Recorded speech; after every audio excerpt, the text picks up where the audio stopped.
दुख निश्य करता धर्मान वेशाधिक पुष्टि करता सप्रियता में खिलता पहरता हरिस भक्ते सह दुख हरता। नरनाणदेव महोत्सवની અંદર પરમ પૂજ્ય ધર્મ ધુરંધર 1008 આચાર્ય શ્રી કૌશલેન્દ્ર પ્રસાદજી મહારાજ પ્રત્યક્ષ બિરાજમાન હોય, પૂજ્ય મોટા મહારાજ શ્રી લાલજી મહારાજ શ્રી, વક્તા મહોદય શ્રી, તમામ બ્રહ્મનિષ્ઠ સંતો અને શ્રીજીને વાલા એવા તમામ ભક્તોને જાજા કરીને જય શ્રી સ્વામિનારાયણ. વાલા ભક્તો, આપણા જીવનની અંદર આપણા જીવનની પળ, આપણા જીવનનો આનંદ જો કોઈ હોય ને તો આ મહોત્સવ છે.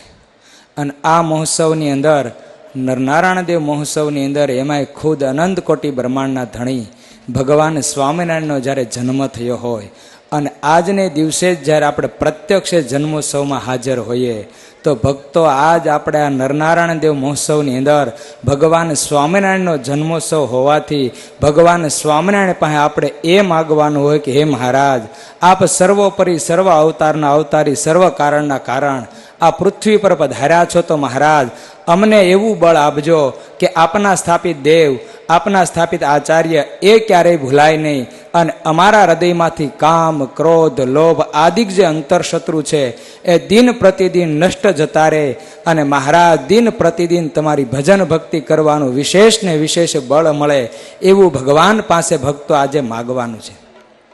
કારણ કે ખુદ ભગવાન પધારે અને ભક્તો બહુ સાચી વાત છે.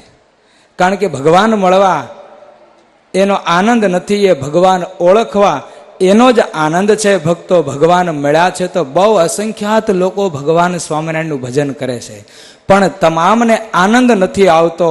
આનંદ તો એ માણી શકે છે કે ભગવાનને ઓળખી, ભગવાન સ્થાપિત દેવને ઓળખી, ભગવાન સ્થાપિત આચાર્ય મહારાજશ્રીને ઓળખી અને જે ભગવાનનું ભજન કરે છે એના હૃદયમાંથી અંતર શત્રુ દૂર જાય છે.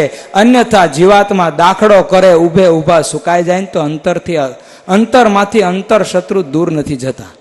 વાલા ભક્તો, આ ઉત્સવની એ જ મહત્તા છે કે આપણને મહારાજશ્રી, મોટા મહારાજશ્રી અને લાલજી મહારાજ ત્રણ ભગવાનના અપર સ્વરૂપો દર્શન આપે એ જ આપણા જીવનનું ધન્ય ભાગ્ય છે.